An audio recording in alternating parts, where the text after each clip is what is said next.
driving home from that meeting, I remember calling my dad and I was in such a bad way because I felt like it was the end of everything.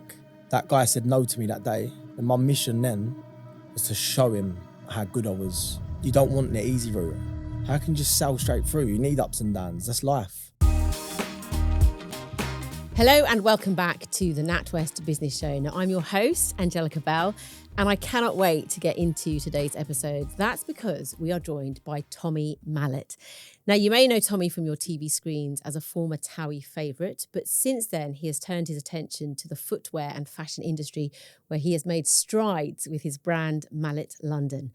Now, the brand can not only be found in some of the biggest retailers across the globe, but also in the wardrobes of A-list celebrities thanks to its minimal yet bold aesthetic. Now, if you're thinking about turning a passion into a profitable business, listen up. Welcome, Tommy. Thank you so much for being here. Thanks for having me. No problem. Sounds weird when someone explains you like that. When you hear about you and what you've achieved? Yeah, I like it. It was nice. Thank you. No, not at all. But sometimes you have to hear it to realise exactly what you've done. And the impact it's made. No, I like that. It's when someone announces you like that, I ain't really used to it. I forget about a lot of them things. Yeah, because you're in it. I'm in it, living in it, constantly. Living the dream. But listen, I want to talk about your story in a lot of detail. But first up, I need a business confession. Okay, something that has been a failure for you and you've turned it around and it's been genius. So what is your confession you've got for us today? God, do you know when you say failures, every win I've ever had has come from a loss. So I'm going to think, because I've got this new thing now with instead of me just answering straight away, I give myself time to think about my answers, I never used to do that. I used to just go, boom. So why have you changed that then? Just a few different life changes that I've made along the way. But for me, it was taking the no's personally. That was definitely the main one. That was a time in my career, my early career, where I wanted to start making retail, and I got told I had to go and see an agent. And when I went and see this agent, the agent basically said that the brand wasn't going to go anywhere. He weren't interested. He had better brands. I didn't know how to design. And it was basically just a lost cause. And driving home it was in Manchester, driving home from that meeting, I remember calling my dad and I was in such a bad way because I felt like it was the end of everything. And if only I knew back then what I know now, that it would just been made things so much easier for me. But what I'd done was I took all the no's that I've had in my life, all of them, and I built it into a yes.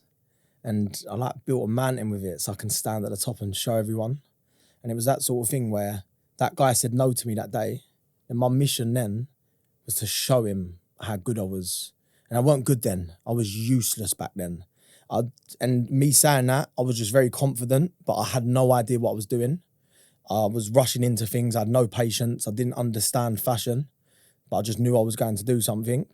I took that no so personally that day, I got obsessed with it. And I said, I will not stop until this guy calls me and says to me, I want to work with you. And I told him when I left there that I was going to outshine every brand that he worked with within 6 months. I'd done it in about 2. And I told him it was going to be one of the biggest regrets that he's ever made in business. Has he rang you? Thousands of times. And if I would have left there and understood, I was a kid then, I was 23, but how personal I took that and how much it hurt me, I could have saved myself a lot of misery. But also, I'm thankful that I've got that mentality where I didn't give in. And I was like, all right, you're going to say no to me. I'm sick of getting told I'm useless by everyone. But if he hadn't have said no to you, do you think you'd be where you are now? I'd always be where I am today. I'm meant to be where I am today. There's no fluke here. I'm meant to be exactly where I am today. Everything I've done along the way is meant to be. And everything that when I'm in the moment, I'm thinking how bad life is or how tough it's getting, I'd never be where I am today if I didn't have them challenges. And I'd never be able to inspire off the back of it. So this lifestyle that I've lived and all this madness over the last 10 years was meant for me. So I would have been exactly where I was today. I don't know if it would have been easier or harder. I'm not too sure. I don't really look back and dwell on things. But yeah, I'm thankful for that day from him because it's a big part of my story. And if you feel like you're going to start a business and you're going to go out and you're actually going to start building something, you don't want the easy route, because if you want to write a book or make a film in it in the coming years, it's going to be boring. How can you just sail straight through? You need ups and downs. That's life.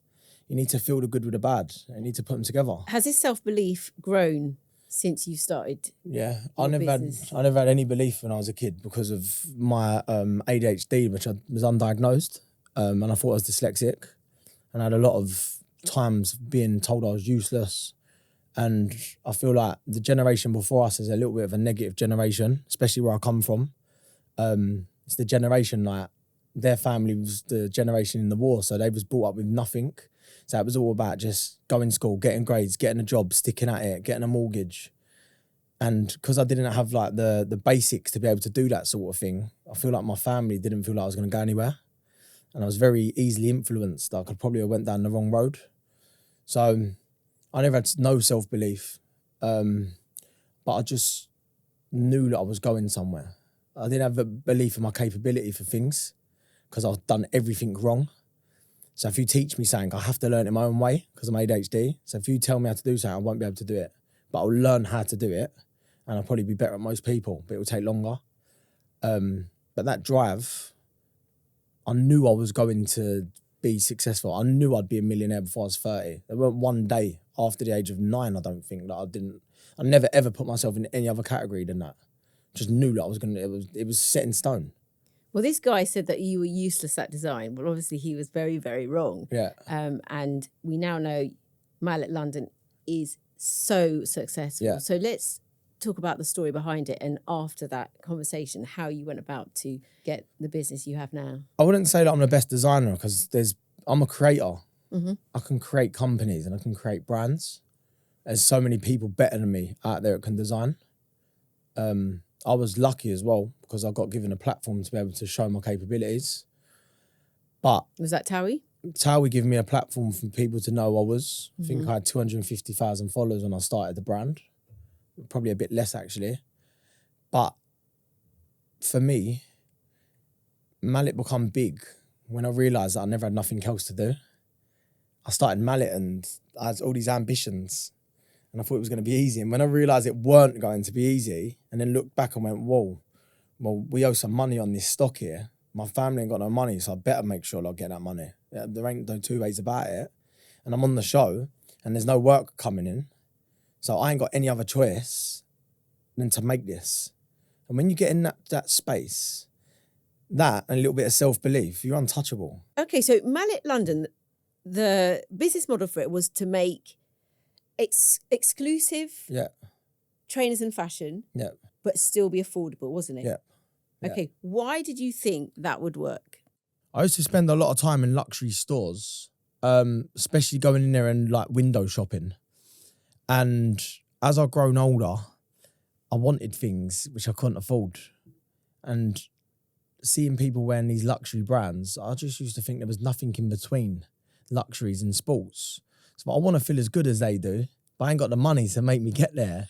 So basically didn't compromise quality, same sort of feelings, just a better price point.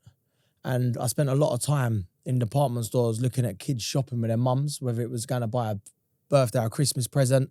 And I used to see a lot of people leaving without anything, especially like the main retailers. And I remember actually doing that with my mum. So I wanted to make something that could make an experience, you know, like make someone feel good. That they went to that luxury retailer and they bought something out of there and they feel luxurious about themselves, but without compromising the quality. Right. And that's how it was born. It was as simple as that. It's like, I always say, so for me to go forward in my life, I look back sometimes and it's only to go back to my childhood to see what I was missing and what I can do to fix to make it better for other people. And that was my first thing to change, was definitely that. It's my duty now to make something that's as good as that, but for cheaper. And the way I'm going to do it is I'm not going to run it like a normal business. I'm going to keep my outlays down. I'm not going to worry about margin as much as everyone else does. And I'm going to focus on selling units. And that was it. It went from there. And because it was my first business, you can imagine the mistakes that happened along the way. A lot of it just ended up happening. You'd make a mistake, you'd correct it. And So then, what mistake? What mistake? anything. For example, a shoe would turn up and it would have the wrong sole on it. And then it would end up being a bestseller because we didn't have time to change it. So you'd still sell it, even if You don't got no choice. When you're just working like that, it would be that soul was supposed to be on that, but it's coming. It's like a hybrid. It ends up being your bestseller. But then you get knockbacks like you go to Paris to Fashion Week to become a global brand, and no one picks up your brand. It's like it's just ups and downs constantly, but you learn from every ups and downs. If it's straightforward, it becomes boring. When I've really, really become successful and started absolutely killing it, big figures, big turnovers, like big profits, it weren't fun for me no more. It became boring. The chase had gone. It was like I give everything to build this thing, but then sort of run itself. And I was like, well, what's next? The money's all right. It's good. I feel lovely because if anything happens to my family, we're all good. We're set. But what about that part when we used to run around to factories? What about when we used to go and be ringing people's phones down for them to look at stuff? I missed all that part of it. So you had a lot of the chase. There were downsides, ringing, convincing people, but then it just took off. Okay, now the footwear industry, we all know, is a hard one. It's a tough nut to crack, isn't it? Mm-hmm. Why didn't it faze you? Because I feel like anything's possible. So this just comes to this self-belief. You're like, this is my idea and I'm just going to go for it. I don't care about other brands, how big they are, whether they're global. I want to do this. And also, I think it came from a genuine place. You were like, I want to create something amazing, but let those people that come into these big department stores have options. I want people to feel good. And if you're doing something for the people and it ain't based off money, it's actually for the people, it makes it a lot easier to do. And the mindset is a very, very, very, very strong part of why this happens. You've got to be could say crazy. You've got to be one of them characters to keep getting told no, but to keep going. So many people can do that. It's very, very hard to keep getting knockbacks, but keep going. And it's very hard to still want to operate and strive when there's so much doubt against you. Yeah. And also, in some ways, having that platform, which you talked about, being known, can have its pluses and its minuses. And obviously, you were a well-known personality, but that doesn't, guarantee success, does it? Because we know so many people who are well-known who've launched things and they've bombed, haven't they? Yeah. I think it made it a lot harder, but then also inspired me a lot more because I remember back in the day on social media, there used to be a lot of negativity when I was launching. Why does he think he can charge them prices? Why does he do this? He's from TOWIE. He's a reality TV star. And I just think, it used to really annoy me actually, because I used to think, how's people actually just not even giving me a chance to go and do this? And then boom, Will.i.am wore them. And How did you get him to wear them? From a family, like I call her family, but Vivian, it was a stylist that I come across. And she was just become like family to me. And she was Will.i.am's stylist. And all of them used to like the brand. But then we got the front shot for the advert for The Voice. And it weren't based on him, it was just his feet walking. Like just once you start getting momentum and you start believing yourself more and more and more, it just starts happening. So social media helped you? Yeah, social media, I feel like it was a very positive part of my career having social media. Not so much from the branding part, but for myself, because I kept it real on there. I kept it real where I come from. I didn't try and say that I come from a rich background. You see who I hung around with. I weren't hanging around with many people off TV. I was going back to where I come from. I was all about talking about my morals, and I put that in with the brand. So I was like, look, I'm going to have a shot at making a company. I didn't make it where I was being flash and going, I'm going to smash this. I was like, I'm going to go and make a company here. And I just let everyone see there step by step. So people feel like they've basically, from the start, they've seen me grow as a person. Right, now, Tommy, we've got a little section of the show called Trending Takes. Mm-hmm. And I'm going to pose some contentious statements based on what our team have found online. What does that mean? So just like, contentious, what's that mean? Things that, I'll give you some statements and you're going to say, whether you agree or not. Oh, sweet. All right, then. Yeah? Let me start off this one. Step 1 of creating a business, write your business plan. Make a vision board. And do you think that visualising allows you to see it? Yeah, well, you feel like you've already got it. For someone that can read and write perfectly, business plan's good. I don't have the capacity to be able to do that. So mine's vision. Yeah, I suppose so. If anything to remind you daily what you're doing is good. So also do something that works for you. Yeah. There's no rules here. So if you have to put a picture in the ceiling, so when you wake up in the morning, you see it. Do it. And it reminds you, do it. 100%. Yeah, you got to work your own for you. Some things to work for other people. It's always good to have a plan. I never had a plan. I had a vision. Never had a plan. I knew I was getting there. I didn't know how I was getting there. And that was where the fun was. So yeah, if you want to do it boringly, yeah, make your business plan. Good luck. Okay, trending take number 2. Hard work trumps all other business skills. Hard work beats talent when talent don't work. No. I feel like you need to have both. Don't just think that you can just go and work on something, just work. Do you know what I'm saying? So hard work and business skills. You need both. However form that takes. Yes, I know I can really work hard, but everyone that works with me works hard. So I don't really have the answer for it. But yeah, you have to have a mix of both. You have to be able to make it. You have to be able to adapt, but work hard as well. Lots of interesting angles there, Tommy. Yeah, because I don't really have the answer for it because I find it really hard to express myself on these sort of things. No, but it's your opinion and it's from your experience. No, it is. I want to be respectful to people that work hard as well. You know what I mean? People out there working that don't have the opportunity to go and get it. Don't mean that. Yeah. Work hard, make a plan, vision, whatever it takes, and then go and get it. Thanks, Tommy. And those were our trending takes. And if you're watching this episode and you've got any comments on what we've just talked about, just put them in the comments below. We'd love to hear what you think.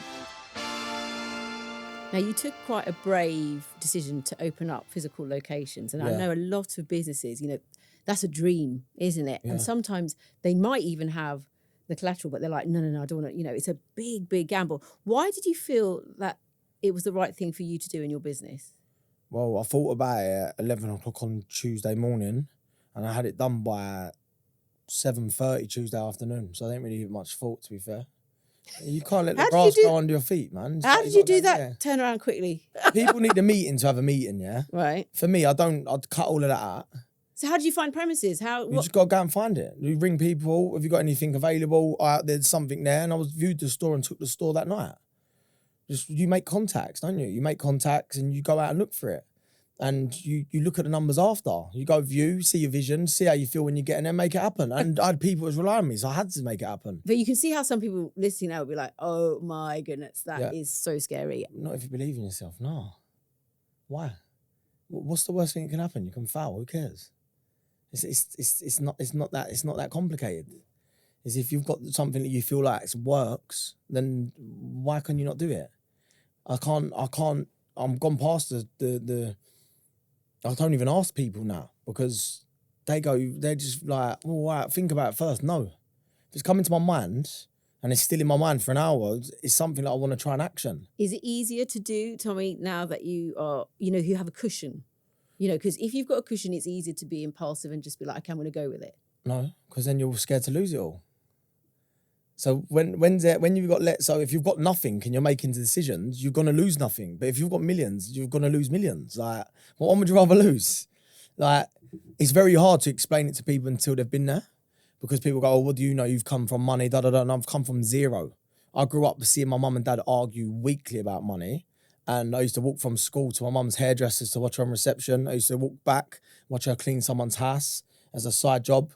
The man's house she used to clean was an accountant, and I used to sit there in his wardrobe, just dreaming. So when it comes down to this risk-taking feeling, when is the right time to take a risk? And how long are you going to sit there and think about it? Like, by the time you think about it, you end up talking yourself out of it. And I personally feel like that's like when people so I'm different because I've got ADHD, so I've been taught very different. But when you go to school, you're taught this is the way you're going to do things and stuff like that. And you let people talk you out of things and people go, well, I'm going to do this. And they go, maybe that's a bit too much for now. Why? Why is it?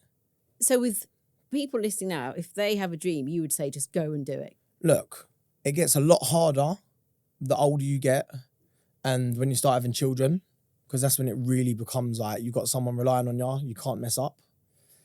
I'd still go for it, to be honest with you. I'm lucky I've got a good family. I can't speak on other people's circumstances. I'm always blessed, always, because I had got given really good opportunities. From where I come from, not many people have been given the opportunity I got given. But I also done it with ADHD and couldn't read and write until 2 years ago or last year. So if you've got something you can't give a day without thinking about, go out and do it. So you couldn't read or write? Until last year. Until June last year. So what made you think this is the right time for me to do this and to conquer? Reading and writing? Yeah. No, it didn't happen like that. So I basically didn't understand why I didn't have one content bone in my body. Like nothing was good enough for me. So you'd have the business, everything's, TOWIE, fame, success, but there was still something I'm not missing. bothered about fame. I don't care about fame. I didn't do this for fame. I've done this for myself. I'm not bothered about fame one bit. So you had a void? Yep. And you thought, I want to just deal with this now? No, I basically nearly lost my family last year. Okay. Because it become harder and harder for me, and I really found it hard to express myself. And there'll come a point where being around people become really hard for me. I become a bit of a recluse, which I was never that person. But I went through a lot of trauma building this company. And when you get trauma, it brings things out of you. ADHD can be kept under wraps, but if you go through a certain amount of trauma, it can come out in you. That's what I believe anyway. And I had a breakdown in 2018, stress breakdown, because I was going through some really crazy stuff. And I never was right after that. Stopped going out, I stopped seeing my friends. I didn't drink for 4 years. Didn't feel comfortable being in certain situations. And it just went on from there. I put a lot of weight on. I ended up being like 110 kilos, where that was a good few stone overweight for me. I got sciatica, couldn't walk. All of that just in one time just happened. And I basically I was so focused on what I was doing, nothing else mattered. And when you've got kids, you got to be two people. You got to find balance. And I was going home from work and being stressed out, and then the baby's crying was really affecting me. And I couldn't get my head around it. I was like, the crying is actually making me feel like I'm going into a little ball. Someone was eating and they scratched their plate. It was like making my wisdom teeth hurt. And I was becoming really, really like angry off the back of small things. I found it really hard to listen to people as well, because I was sort of got the mentality of, what do you know? I've done what I've done. You've done what you've done. You can't tell me nothing, which I know now is wrong. And me and my missus just couldn't get over certain things. We just kept arguing. And we went away and we had a really bad time away. And I'd already been getting like counselling and doing weekly chats with a, what's it called? Therapist. And I found myself in the therapy sessions, I would just make the woman like me. So I sort of didn't have to talk about what I was actually going through, but it was so uncomfortable because I'd wake up in the morning and I'd have like, the first noise I heard in the morning, it'd be in my head all day. So I'd actually, if I heard a song, it would be in my head from when I woke up until when I went to sleep, and it would be no stopping.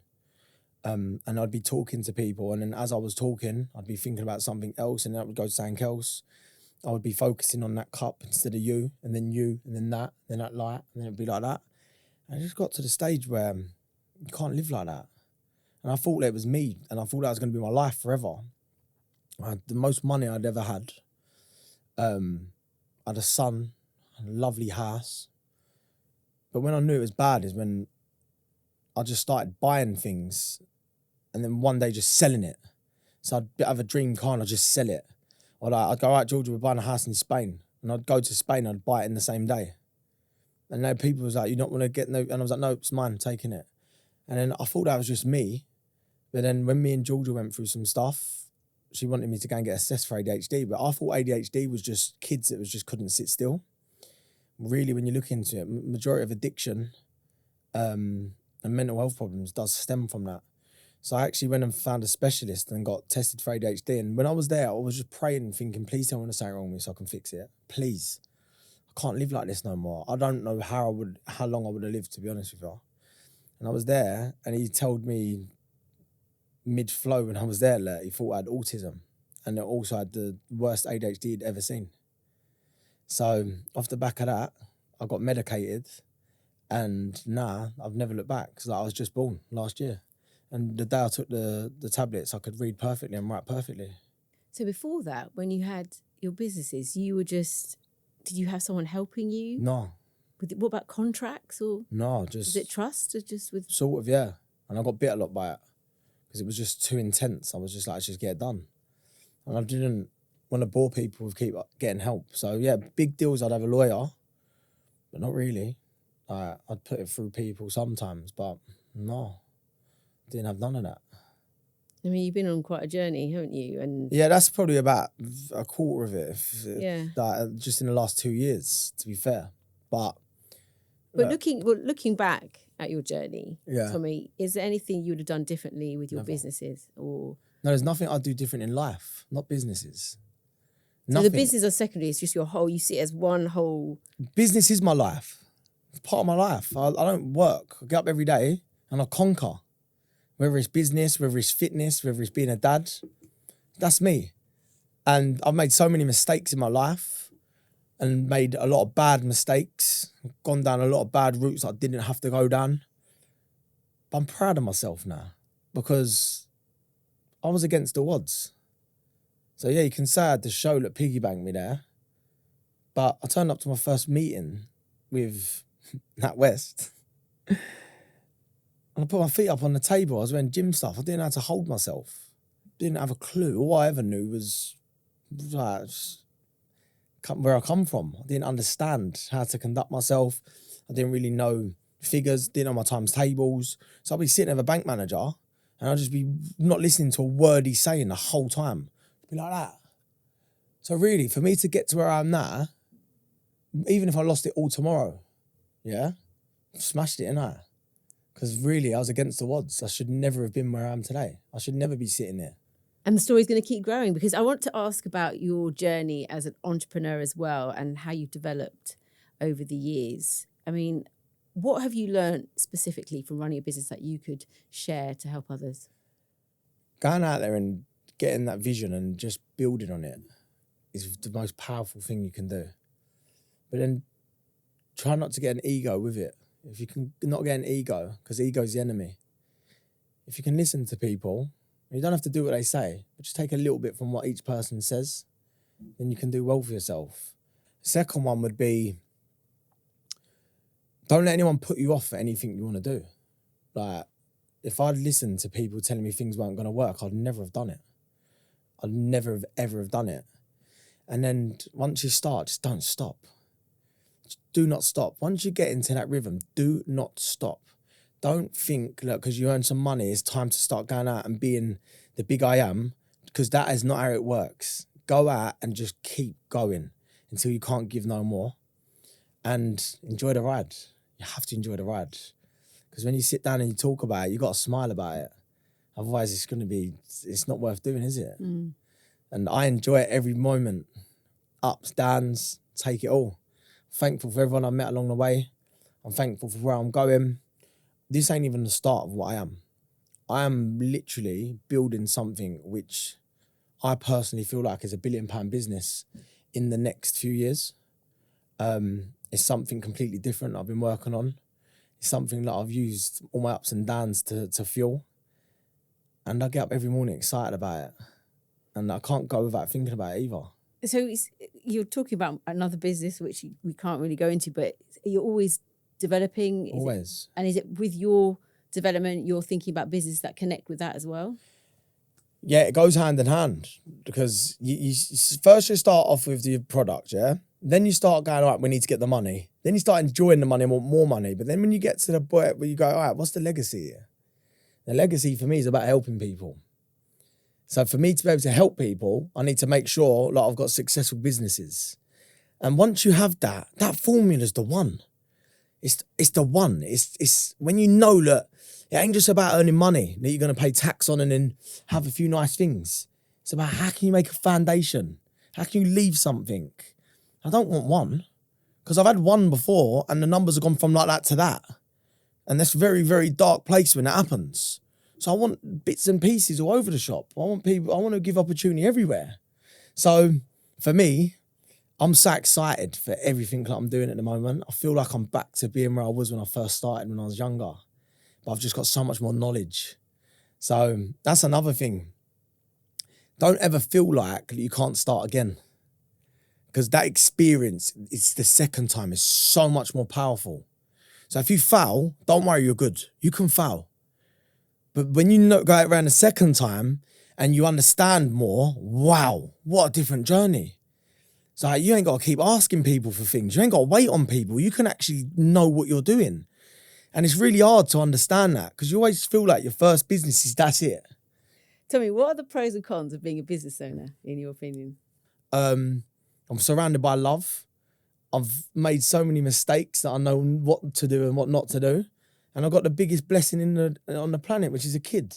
And if I didn't get this out of my system, I don't know where I would have been and would I have had what I've got. I'm not too sure.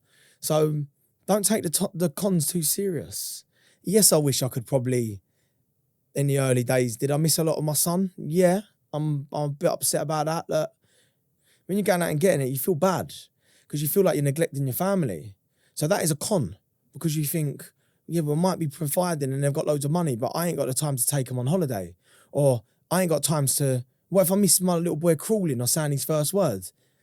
That's one of them things you got to take. But I don't remember seeing my dad much. He was still my hero because I remember seeing him, I didn't see him in the morning and then I see him come home for 10 minutes. But try not to focus too much on the bad side of everything. It's a journey. So one of the cons maybe is just finding that balance, making sure that you can still have a successful business, but also looking out for what you love and the people you love. Yeah, I feel like it's really hard. I'm going to be honest, yeah. I'm going through a time now where I've got the balance. But when I'm about to go where I'm about to go, no. I have to accept that. There's not going to be the balance. I'm not going to be able to sit there and have breakfast with my little boy and take him to nursery and then go to work. It's not going to happen.